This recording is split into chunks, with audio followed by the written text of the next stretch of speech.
Hola, buenas tardes. Mi nombre es Jorge Chanona Pérez. Vamos a presentar la ponencia Técnicas de microscopía y nanotecnología aplicadas a las ciencias químico-biológicas en el marco del Nanoscientific Symposium México, dedicado a la microscopía de barrido de sonda y organizado por la empresa Par System. Nosotros venimos del Instituto Politécnico Nacional, específicamente de la Escuela Nacional de Ciencias Biológicas en la Ciudad de México.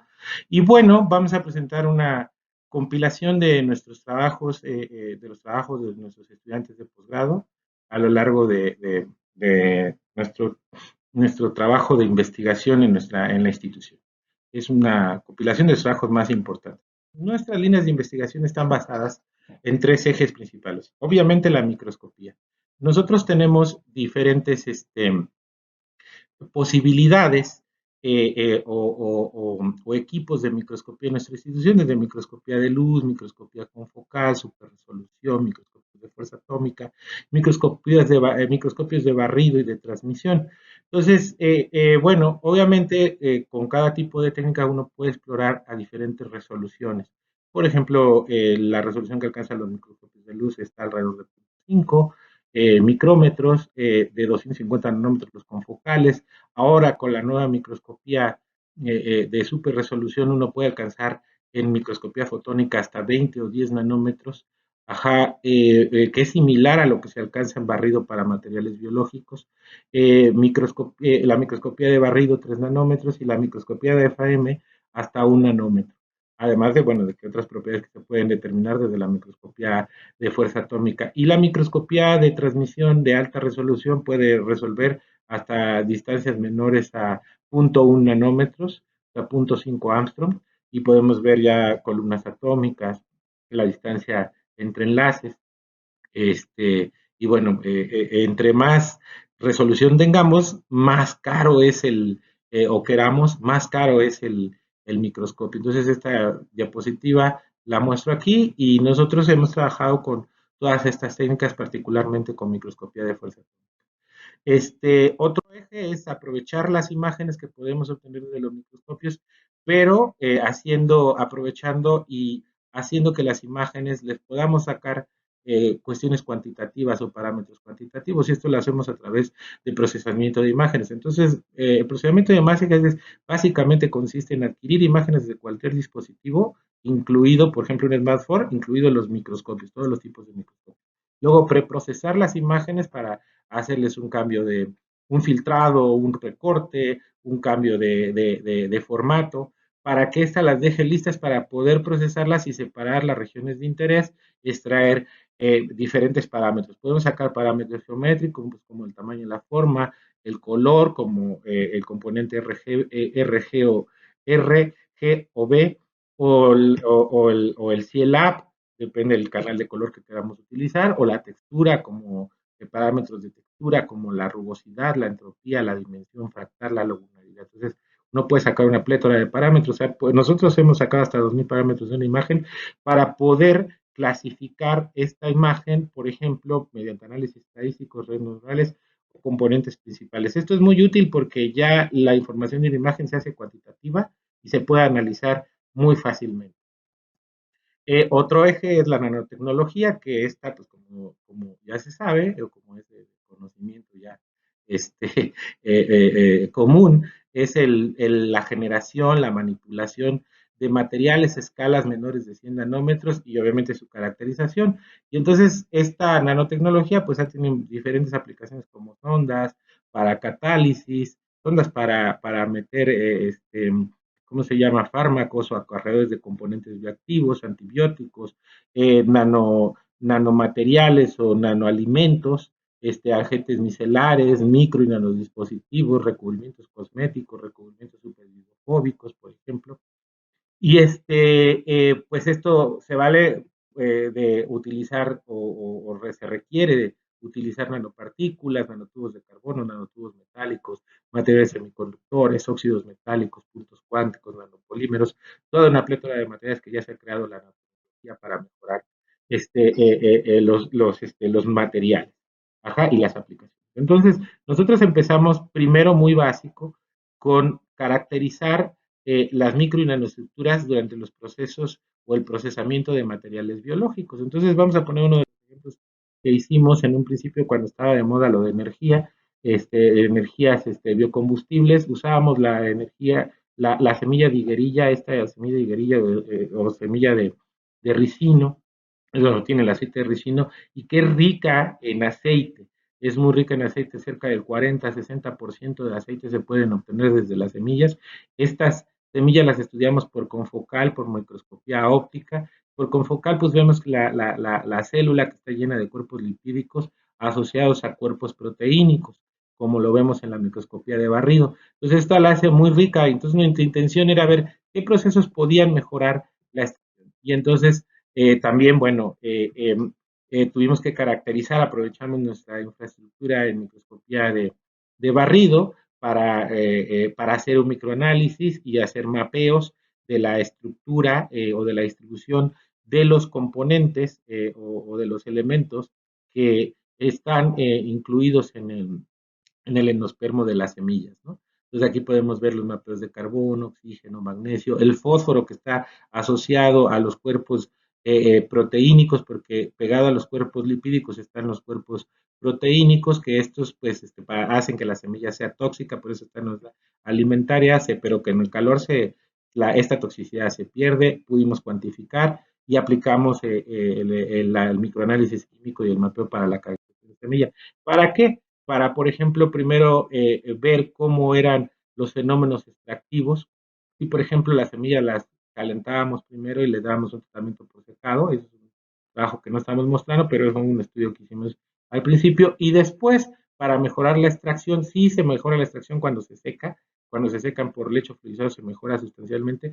Pero después hicimos un trabajo ya usando una extracción asistida por ultrasonido que se llama termosonicación para ver si la extracción era más eficiente cuando, ¿cómo se llama?, se aplicaba este tratamiento.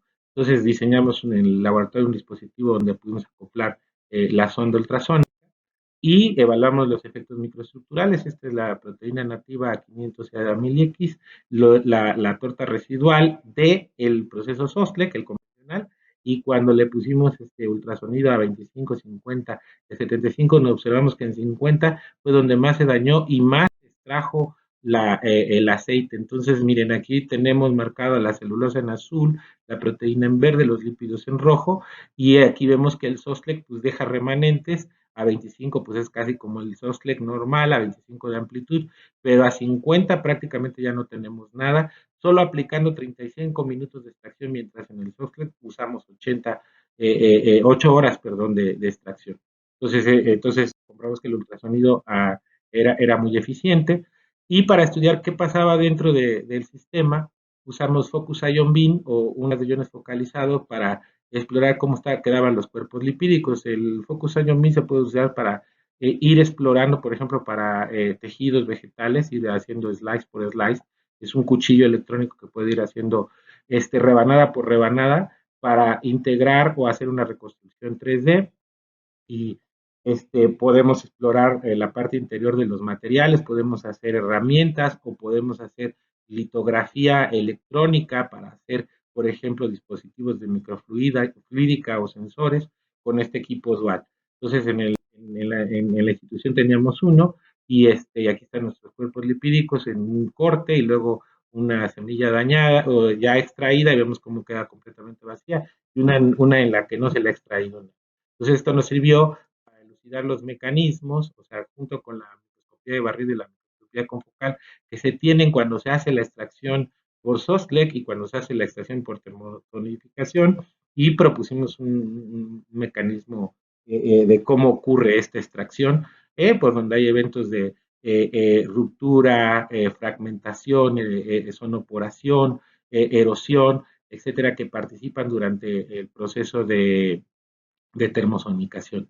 Entonces aquí lo vemos comparativamente como tardamos 8 horas para extraer en Sostlec, mientras en ultrasonido con solo 35 minutos logramos una mejor proceso.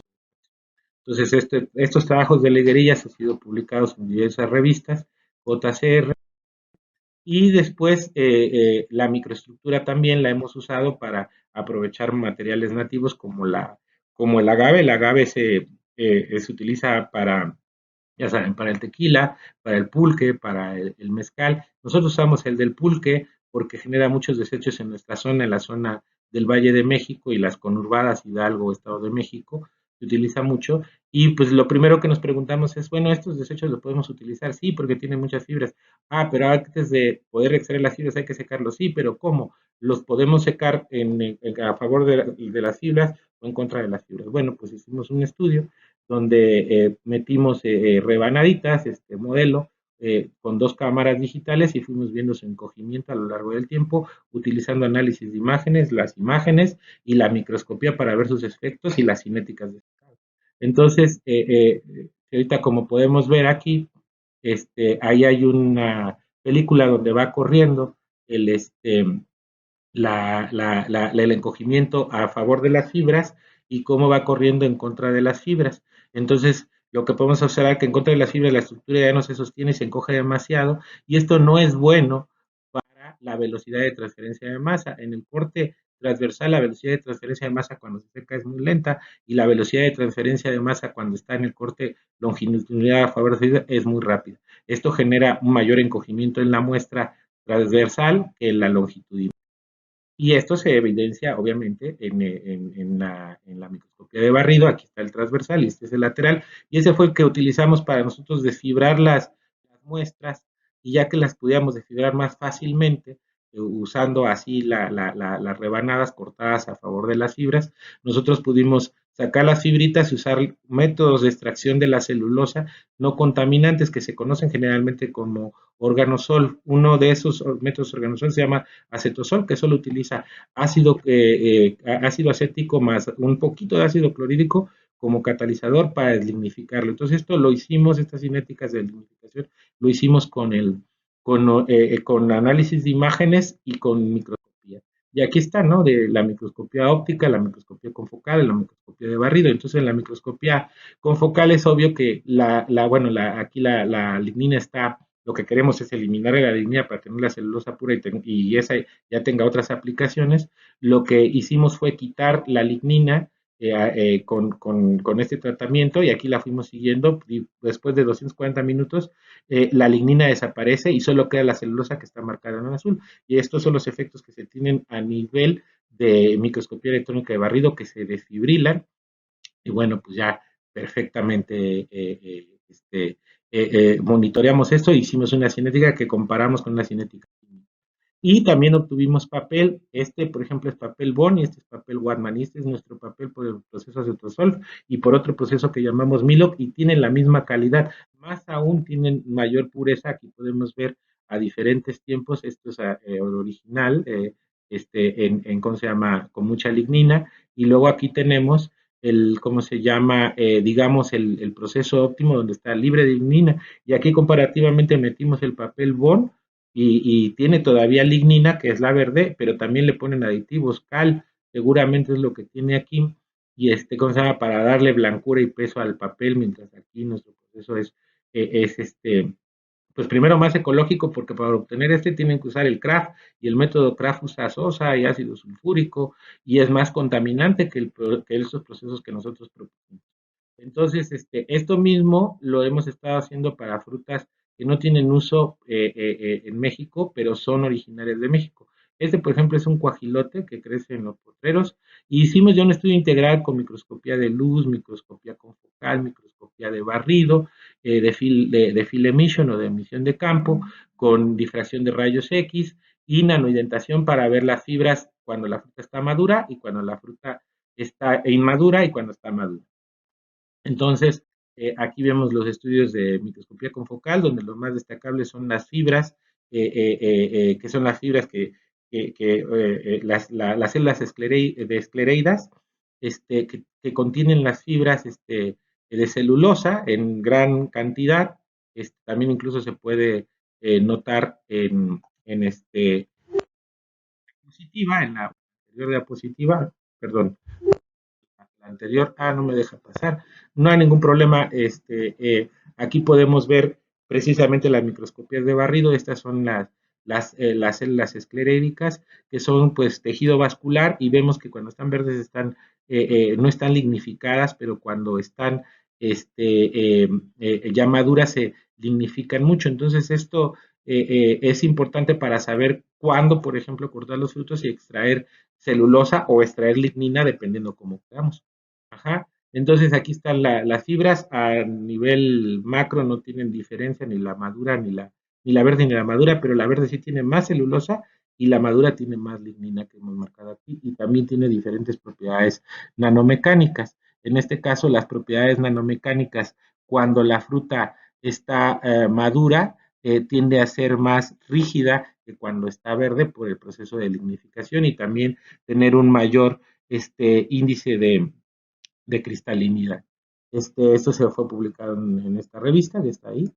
Y luego lo de agave de secado lo está publicado aquí, y todo lo de extracción de celulosa y optimización de celulosa por el método acetosol y Milox, y las cinéticas están publicados en estos trabajos. Estos trabajos recibieron el premio a la mejor tesis, al segundo lugar, la mejor tesis del Distrito Federal de Ingeniería, y a la mejor tesis por parte del Colegio de Ingenieros Ambientales, de México. Las tesis este es el para la higuerilla, y esto es para lo de, ¿cómo se llama? Lo de celulosa. Y todo en global, pues se otorgó la cátedra Coca-Cola con así. A un servidor como investigador joven en el área de alimentos, o sea, como un investigador, bueno, para financiar sus investigaciones se mete un proyecto, y se evalúa el currículum del profesor, y se otorga esta cátedra que le llaman cátedra Coca-Cola para jóvenes investigadores, que organiza el CONACYT. Y luego, pues, ¿qué hacíamos con la celulosa? Que lo que hacíamos con la celulosa, pues, es hacer o crear nanopartículas para hacer películas. Entonces, lo que hicimos es una hidrólisis, agarramos la celulosa purificada, hicimos una hidrólisis, hicimos nanopartículas. Aquí vemos en barrido las nanopartículas, que tenemos de celulosa, comparadas con otras nanopartículas que normalmente se obtienen como fibras. Las de nosotros, con ese tratamiento hidrolítico, eran esféricas. Y aquí las vemos ya en TEM, ese SEM, el anterior era SEM, y entonces ya las podemos ver aquí en TEM, y aquí en TEM claramente podemos ver los arreglos estructurales de las cadenas de celulosa. Entonces estos arreglos estructurales de las cadenas de celulosa los caracterizamos por técnicas, ¿cómo se llama?, de análisis de imágenes con transformadas de Fourier para sacar las distancias interplanares y los ángulos y compararlos. ¿Por qué era importante? Porque de esta estructura, regiones cristalinas, depende la reactividad de las nanopartículas. Entonces es importante conocerlas a nivel molecular, y tuvimos la fortuna de poderlas conocer a nivel molecular, y calcular sus distancias interplanares y ángulos. Así usamos estas nanopartículas a PBA, que es un polímero biodegradable que se utiliza ampliamente, y le aplicamos las nanopartículas celulosas, pero también queríamos ver si era carreador y podía funcionar. Entonces metimos un colorante que se llama rojo Congo, que cambia con el pH. Cuando está neutro, digamos, está rojo, pero cuando está ácido cambia azul. Entonces la idea era meter estas etiquetitas en los empaques de carne para ver si cuando se descomponía la carne, esta viraba, pero también ver si la celulosa tenía efectos mecánicos, y sí, cuando le metes a la celulosa, le metes perdón, al PBA le metes las nanopartículas de celulosa, se incrementa la elongación, la fuerza de elongación para romper o fracturar este material, y sí mejora sus propiedades mecánicas, y también sirve como un indicador. Entonces, eso básicamente es lo que está aquí. Este trabajo, por la caracterización de las nanopartículas biológicas y por lo del, ¿cómo se llama?, de las películas, fue publicado y fue, ¿cómo se llama?, galardonado en diferentes congresos de la especialidad del Consejo Latinoamericano de Microscopía y el Congreso de Microscopía Americano, del año 2003 y 2000. Y después los desechos los utilizamos para, ¿cómo se llama? Bueno, usamos estas técnicas para recuperar desechos de cáscara de ajo y desechos de agave, y pues como ya vieron, de otros materiales también se puede sacar para sacar nanocelulosa para reforzar empaques. Y bueno, pues aquí está nuestra celulosa aislada de ajo y nuestra celulosa de agave. Y bueno, también su composición se analizó, Y lo que hicimos con esta celulosa aislada, en vez de usar una hidrólisis química, ya lo metimos un molino de alto impacto que nos permite a las 2 horas tener nanopartículas de celulosa de los materiales o de la celulosa aislada de ajo y de agave. Entonces, bueno, aquí ya vemos que obtenemos un porcentaje importante de nanopartículas menores a 100 nanómetros. Y aquí también, pero aquí en el agave, estas son de agave y estas son de ajo. El agave, al ser más duro, la cantidad de nanopartículas, en el rango de nanopartículas a menores a 100 es, este, es menor. Entonces, pero resulta que la movilidad mecánica permite usar materiales sin usar químicos. Y entonces, ya que tuvimos nuestras nanopartículas, las caracterizamos y tienen estructuras diferentes, por eso la molinda es distinta en cada uno de ellos, porque el arreglo que tienen estas nanopartículas, por ejemplo, el arreglo de la celulosa de ajo, es triclínico, mientras el arreglo de la celulosa de agave bajo estas condiciones es monoclínico y caracterizamos todas las celdas, ¿no? Toda la célula, la estructura cristalina de esto usando microscopía de transmisión de alta resolución. Es muy importante para las propiedades mecánicas. Entonces, después hicimos películas de almidón, quitosano y goma gelano, mezclas o de estas películas, ajá, con glicerol y probamos sus propiedades mecánicas y también le adicionamos nanopartículas y cuando vimos en una de las, por ejemplo, las de quitosano, sí, el de quitosano, este, eh, eh, en estas películas que hicimos, adicionamos nanopartículas de celulosa a diferentes concentraciones y vemos cómo sus propiedades de elongación o de deformación, cuánto se deforman o cuánto se elonga cuando se le aplica una prueba de tensión, cuando se meten las nanopartículas, estas nanopartículas a las películas que hemos formulado mejoran mucho sus propiedades del elástico. Y mientras, en el caso de cuando no tienen nanopartículas, sus propiedades elásticas son muy limitadas, digamos, están como por el rango de 5 más o menos, y cuando se ponen nanopartículas, pues ya están en el rango de 20 o 25, es decir, esto le confiere mayores propiedades para elongarse y esto es bueno para el diseño de este, eh, lo mismo, si utilizas el material no purificado, puedes meter las nanopartículas del material así como va, pero macro, micro y nano, lo estudiamos con la intención de usar estas películas para hacer termoformado a diferentes temperaturas y hacer utensilios biodegradables como platitos, cucharitas o lo que sea, para pues no usar tanto plástico y poder darle alternativas ambientales, pero usando nanotecnología. También, pues obviamente con estos materiales que están no purificados, también tienen el uso de las nanopartículas, mejora sus propiedades de tensión y también la capacidad de absorción de agua se reduce.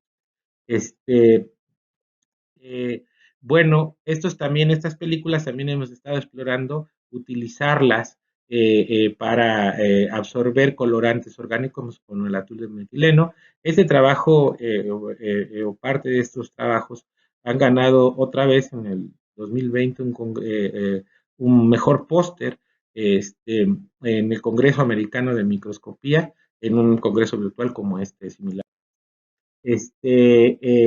Bueno, eh, también hemos hecho esto para utilizar estas nanopartículas para ver si tienen efectos biológicos o efectos en la salud. Y entonces usamos esta material que se llama espirulina, es una cianobacteria que, ¿cómo se llama? Que tiene muchos componentes proteínicos, lipídicos, tiene muchos minerales, que lo han hecho un alimento funcional muy importante para el control de diabetes, efectos para hepatitis, para cáncer. Se han probado diferentes efectos que tiene este alimento, han sido ampliamente estudiadas, pero nosotros solo quisimos ver si tenía un efecto de reducir los niveles de glucosa cuando se toma este alimento y esto para el control de diabetes.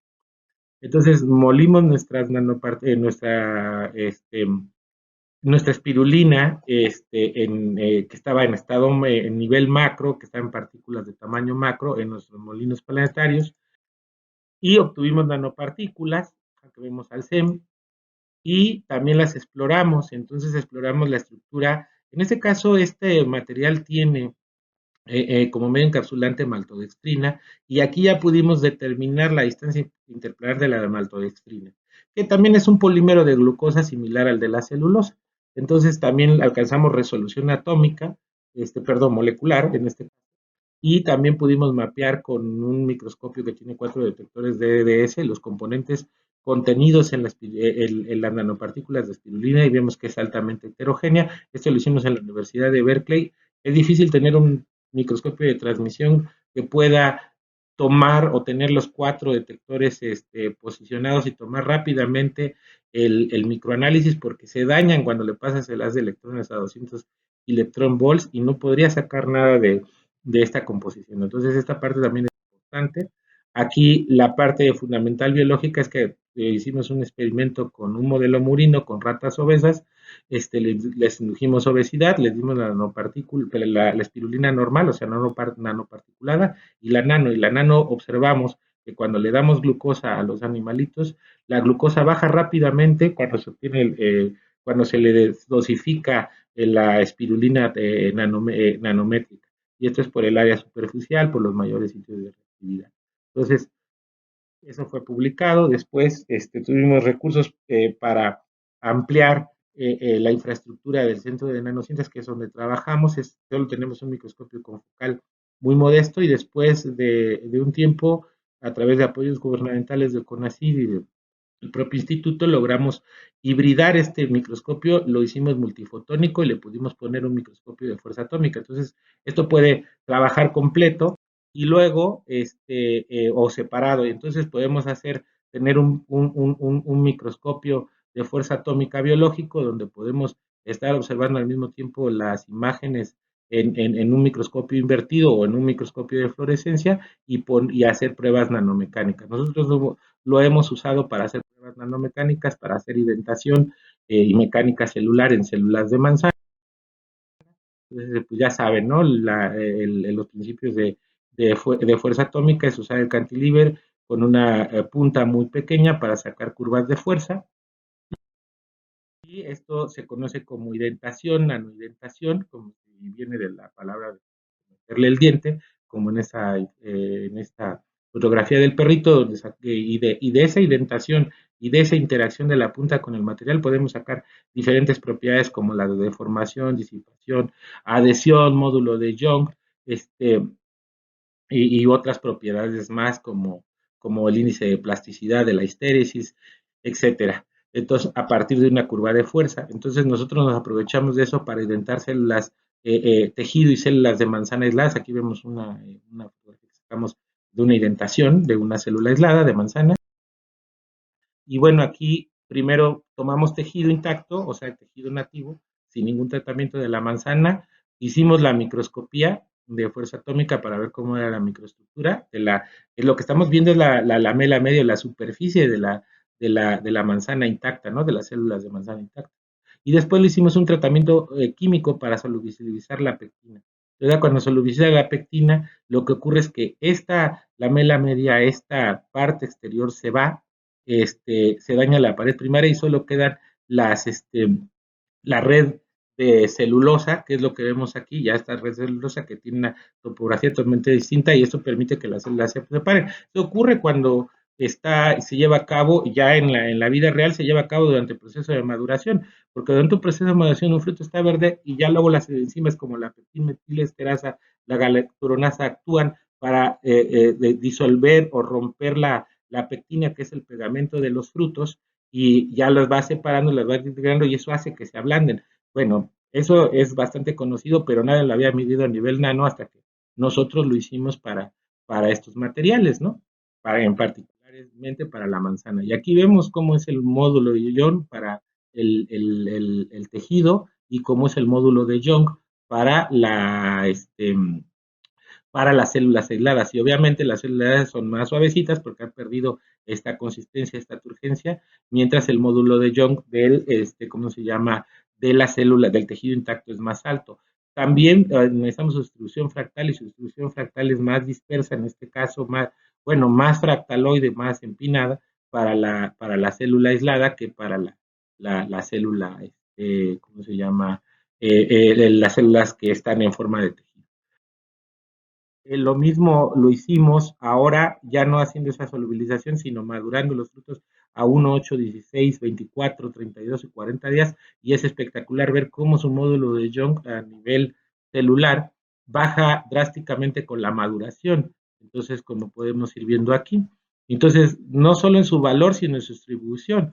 Entonces, primero es muy grande y la distribución es muy amplia y luego se hace muy chiquita y la distribución es muy pequeña.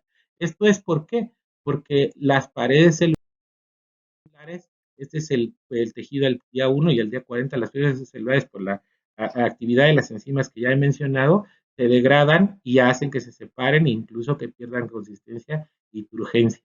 Y entonces eso ya demostrado a nivel de propiedades nanomecánicas.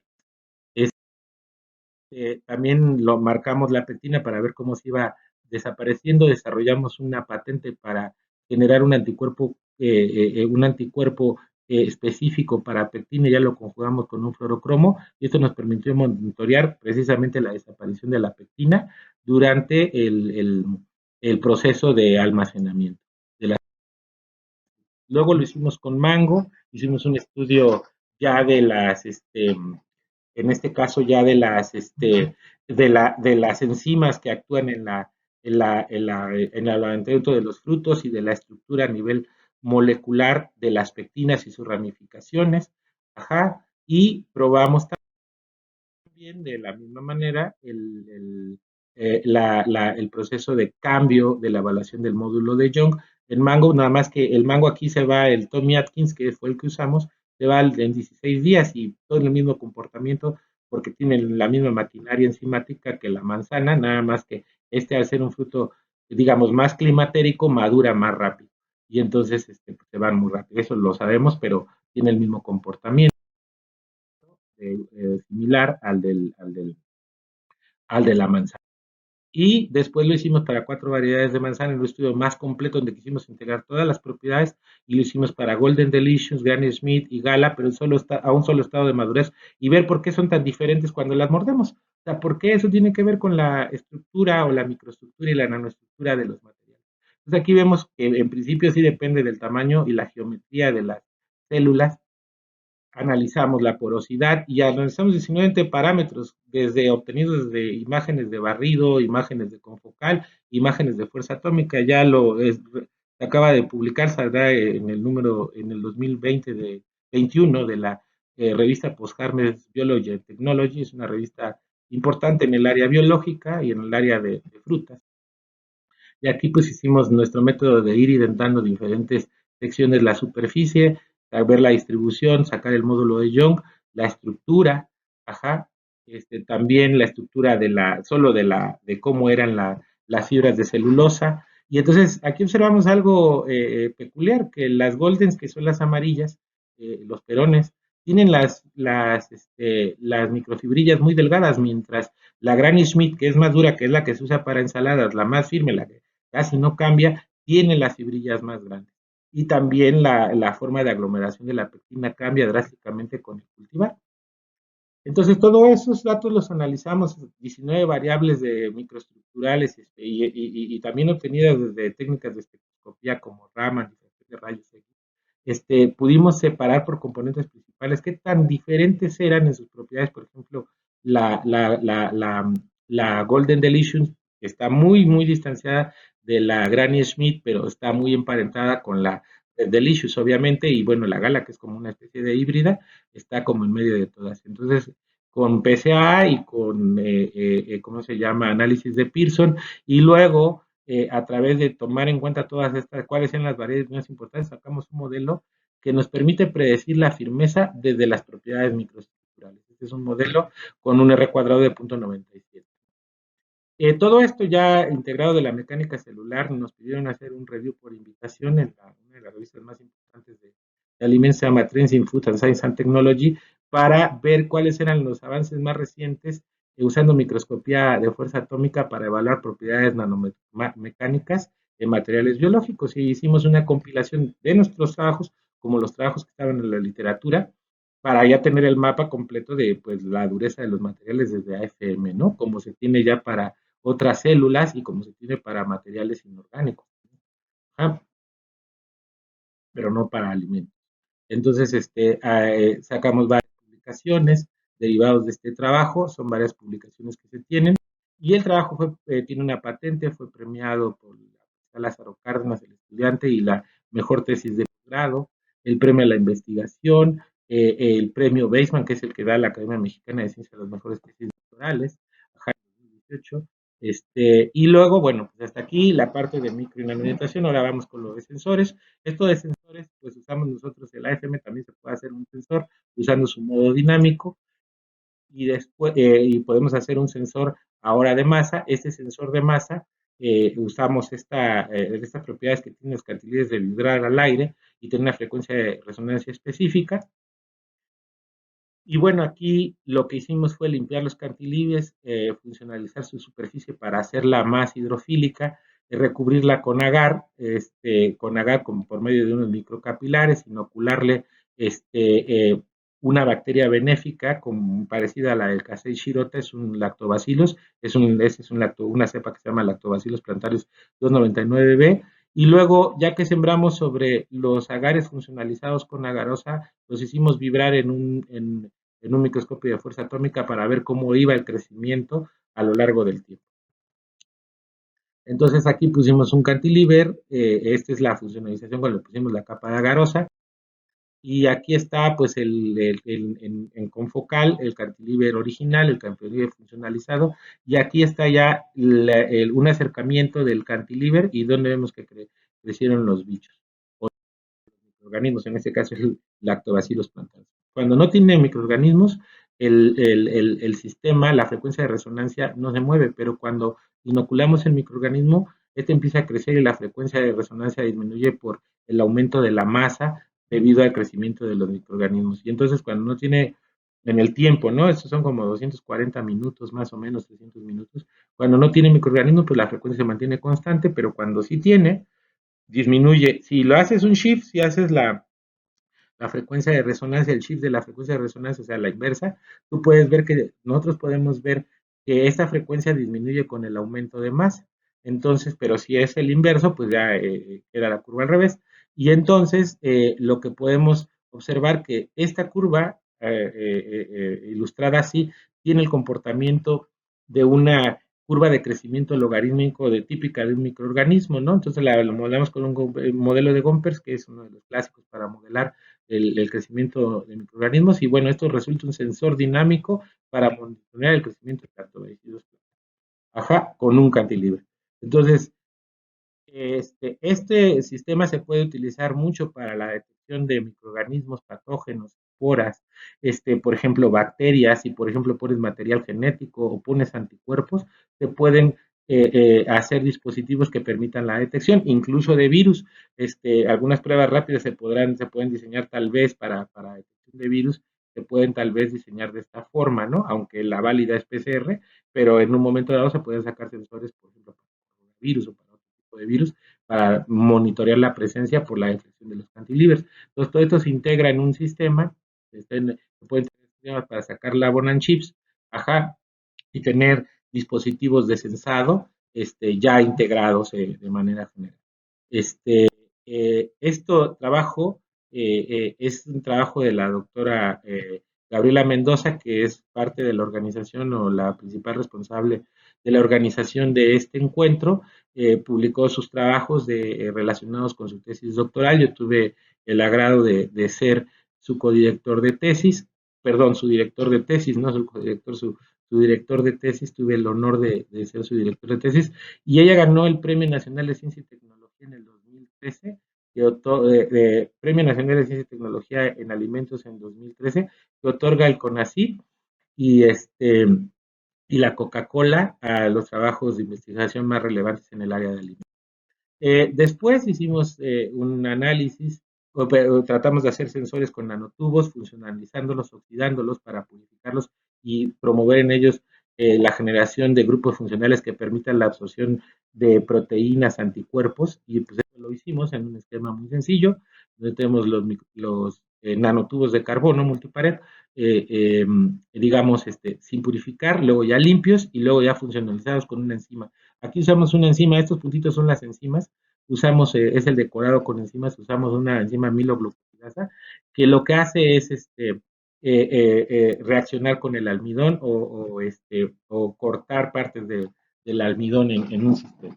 Entonces, este es el esquema global, los nanotubos nativos, los nanotubos ya activados y los nanotubos funcionalizados, los metimos en un sistema electroquímico y posteriormente hicimos las pruebas y vimos que sí, cuando metemos los diferentes esquemas nanotubos crudos purificados con la enzima y con almidón, cambian sus señales y esto se convierte en un sensor. Después hicimos sensores para detectar bacterias usando fotolitografía a diferentes gaps. Esta fotolitografía la hicimos en portaobjetos pequeñitos, los portaobjetos de vidrio que hicimos. Aquí está uno de esos sensores con sus pads y adentro de cada sensor están los nanotubos funcionalizados, en este caso con pireno y luego con un aptámero que permite reconocer, este aptámero está diseñado para reconocer específicamente Staphylococcus aureus y bueno, pues les pasas una corriente y puedes ver si está o no el microorganismo hay interacción y aquí está pues, la corriente, la intensidad de corriente, y sí, cuando el microorganismo está presente cambia que cuando no, cuando solo está el aptámero ahí. Entonces estos son nuestros sensores bien pequeñitos, se pasan estas micropuntas en estas pruebas eléctricas, aquí ya podemos ver la red de nanotubos, los estafilococcus, y son los electrodos. Y estos, ¿cómo se llama? Estos sensores se pueden lavar con cloruro de sodio y vuelven a ser útiles. O sea, se pueden reutilizar para hacerlos. Esa era la intención, hacerlos de bajo costo.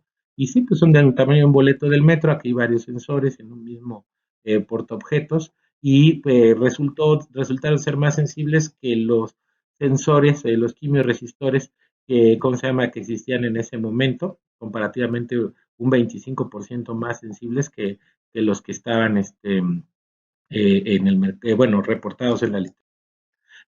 Ganó el 38 edición en 2014 del Premio Nacional de Ciencia y Tecnología de los Alimentos, se publicó y tuvo varios reconocimientos en congresos internacionales. De igual manera como la tesis de la doctora Gabriela Mendoza, esa era la tesis de la doctora Gabriela Mendoza, ganó el premio a la mejor tesis del IPN en 2014, se me olvidó mencionarlo, pero estamos aquí, podemos recordar que esos trabajos de sensores eran importantes en este tiempo y éramos reconocidos porque eran pioneros en el área de alimentos. Esto también lo hicimos para Brucella abortus, que es una bacteria que genera la fiebre de Malta, ajá, que está en las vacas cuando tiene cistitis. Entonces, estas bacterias las pudimos detectar haciendo un esquema, bueno, mejorado ahora, alineando anticuerpos, ahora usamos anticuerpos de Brucella, que producimos en la Escuela Nacional de Ciencias Biológicas con el Departamento de Inmunología, y se puede poner una proteína A para que se alineen los anticuerpos y la detección sea mejor y no al azar, como cuando no se pone la proteína A, ¿no? Y luego la albúmina para que no haya iteraciones no específicas y ya poner la bacteria, pero ahora lo hicimos en un electrodo serigrafiado, que es un electrodo muy pequeñito, y ahí hicimos toda la funcionalización y este microelectrodo se puede conectar a un potenciostato y sacar la voltametría y hacer la detección y sí, nosotros logramos mejorar con mucho el límite de detección a 2 bacterias por mililitro en este sensor, ya avanzando. También hemos hecho sensores para detectar el añejamiento del tequila usando, por ejemplo, nanomateriales, en este caso platino, soportado sobre carbón vulcan y platino sobre nanotubos de carbono. Y estos se hicieron por métodos electroquímicos y ensayamos, por ejemplo, tejida reposado, tejida tradicional, tejida blanco, tejida añejo, y vemos que sí permite meter un perfil electroquímico distinto para cada uno a diferentes pHs y a diferentes concentraciones, y se convierte en un sensor para ver cuál es el nivel de alejamiento de los tequilas. Ajá, usando la tecnología, sacamos una patente de esto es una cuestión que ahorita está ya se registró y está pues que se otorgue la patente. Luego hicimos biosensores para potasio usando materiales de desecho como las bolsas de papa, que es empaque metalizado, les pusimos tintas de nanotubos de carbono, varios recubrimientos, y estos los hicimos más baratos aún porque pues, esto es material de desecho, le pusimos una membrana selectiva para detectar potasio, ajá, y esto ya con potenciometría podemos sacar una señal y medir la concentración de potasio que se tiene en una solución, ¿no? Esto se puede usar para alimentos, se puede usar para sensores, por ejemplo, pues a lo mejor biológicos para medir el potasio en sangre, etcétera, pero es un sensor ya desechable, ya va de bajo costo, que solo utiliza el desecho, un poquito de nanotubos y la membrana y esta mica, que es una mica vulgar de las credenciales que utilizamos. Y luego, pues para hacerlos más chiquitos y también ahora con la impresora 3D estamos haciendo sensores con impresión 3D y los grabados con la herramienta de maquinado que ahora tienen las impresoras 3D, estamos haciendo o tratando de hacer estos sensores de bajo. Otra aplicación que tienen los nanomateriales en nuestra área es hacer fotosíntesis artificial para producir hidrógeno. ¿Se acuerdan de la espirulina y de los nanotubos? Si ponen nanotubos de espirulina, se conviene en un electrocatalizador que puede romper el agua y generar hidrógeno. Y eso fue lo que hicimos. Entonces, tenemos los nanotubos, los funcionalizamos, los caracterizamos por TEM, por EDS, y hicimos pruebas electroquímicas y pruebas de generación de hidrógeno. Y aquí vemos cómo se genera hidrógeno cuando lo que sucede es que la espirulina tiene antenas, son antenas que tienen clorofilas y tienen, ¿cómo se llama? Ficocianinas, que son pigmentos que captan los fotones de la luz o de la energía solar o los fotones en general de una fuente de luz. Y entonces estos fotones se transfieren al sistema ¿cómo se llama? A través de los nanotubos y a través de este sistema conjugado, lo que hacen es catalizar la reacción de rompimiento ajá, del agua o el splitting del agua y de ahí se puede generar hidrógeno.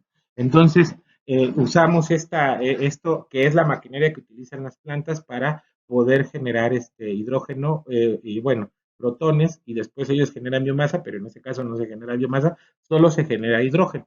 Es decir, le robamos la maquinaria a las plantas, pero las pusimos como nanomateriales y sí se pueden regenerar en 240 segundos, 15.8 milimoles de hidrógeno comparado con otros catalizadores que utilizan, por ejemplo, platino oro en grafito poroso. He reportado que tienen 11.60 milimoles de hidrógeno y bueno, titanio sí tiene más, pero es competitivo pero la ventaja es que estos son metales preciosos y son catalizadores caros. Y la espirulina no. La espirulina es una alternativa ecológica y barata.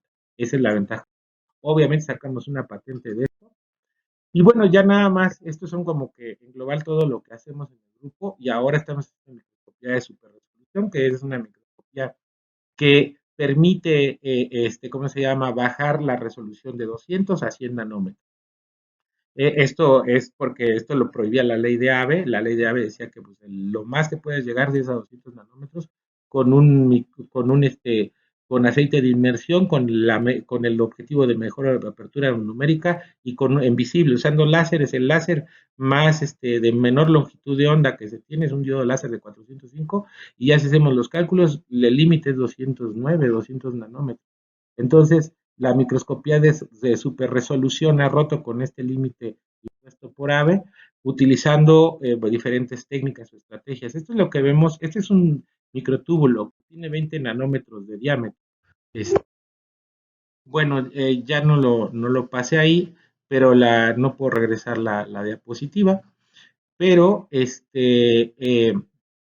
pero bueno, estos equipos con estas nuevas técnicas de mejoramiento de imagen usando grids para bloquear la fluorescencia o haces de flexión para bloquear la fluorescencia e incrementar la resolución, se puede incrementar, si solo se usan los grids en una técnica que se llama SIM, se puede reducir de 200 a, ¿cómo se llama?, a 100 nanómetros. Y en una técnica que se llama STEP, que usa un láser de deflexión, se puede reducir se puede alcanzar resoluciones de hasta 30 nanómetros y con fotolocalización en las técnicas que se llaman PALP y STORM, podemos eh, alcanzar este, eh, podemos alcanzar resoluciones hasta 10 nanómetros porque podemos fotolocalizar las moléculas y esto en fluorescencia en vivo.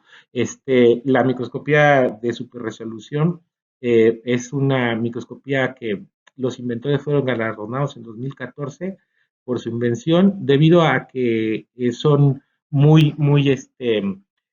ha sido de mucha utilidad para el estudio del mal de Parkinson y para el estudio del Alzheimer.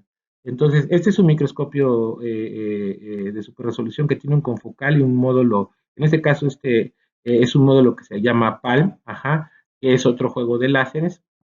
Y bueno, todo esto lo hemos hecho aquí. Este es un Google Maps de la escuela. Nosotros somos Escuela Nacional de Ciencias Biológicas, Unidad Zacatenco. Este es nuestro departamento. Aquí están nuestros laboratorios y el Centro de Nanociencias que está aquí. Estamos al ladito, como unos 300 metros caminando. Somos vecinos y ocupamos la infraestructura del Centro de Nano. Vamos a mostrar toda la infraestructura que tiene el Centro de Nano, microscopios de fuerza atómica, un par de microscopios de fuerza atómica, un confocal, un sistema FIB, TEM-FIB, un microscopio de barrido de field emission, un criotem y un microscopio de resolución atómica de transmisión, ajá, eh, difractores de polvos, HPLC, Malditov, gases masas, microraman confocal, XPS, resonancia magnética nuclear y otros microscopios, ¿no? Bueno, de fluorescencia, metalográfico, elipsómetro, equipos de nanoidentación, UV-Vis, cuartos limpios donde hay para sputterings, hay perfilómetros, hay sistemas de depósito para hacer máscaras, para hacer cualquier dispositivo, salas blancas, muy bien equipado esta parte para hacer micro y nanotecnología que está en el Instituto Politécnico Nacional. Esos son nuestros laboratorios donde está nuestro microscopio de superresolución, estaciones de pruebas eléctricas, medidores de propiedades mecánicas, nanopartículas, para análisis de imagen y microscopía de fuerza atómica para hacer propiedades eléctricas. En nuestra institución, pues como ustedes saben, es pues una de las instituciones más grandes del país, con más de 200,000 miembros, ranqueada a nivel mundial en manera importante y con muchos posgrados de investigación. Yo trabajo para el posgrado de PNPC, el PNPC de alimentos y el programa de doctorado de alimentos, perdón, de doctorado en nanociencias, que es multisede, ambos en el Instituto Politécnico Nacional, que tienen pues investigadores de prestigio en niveles 2, 3, en ambos casos, y muchos estudiantes que son los que hacen. Bueno, yo solo quiero agradecer ya a la doctora Angélica Gabriela Mendoza Madrigal, científica y gerente de aplicaciones de PAR System, y a Liz Martínez también, la gerente de la parte de marketing, y que nos han ayudado a hacer este evento. Muchas gracias.